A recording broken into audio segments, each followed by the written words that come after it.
books in between the last time you read one of these books. And so I always want to remind people about what's going on. So no one is ever lost. But beware, because one of the blessings I do have is that if you read one of my books, you'll go back and read them all. So I do so. This is the last Jasmine book. Now remember, she's married to this man named Hosea. She has done everything in her life, and just everything bad in her life.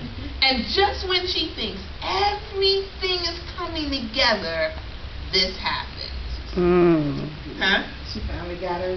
She got herself. She got herself together. But a lot of people have been saying to me all these years, all these people who wanted me to write about Jasmine, they're like, when is she gonna get hers?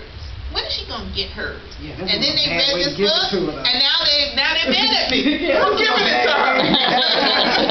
So I said, don't be careful what you ask for.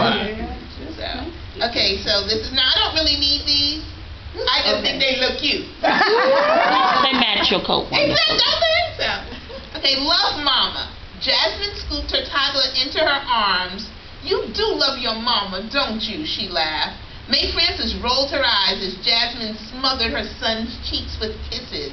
Don't make no kind of sense, Jasmine Larson, her best friend said, teaching that baby to say that.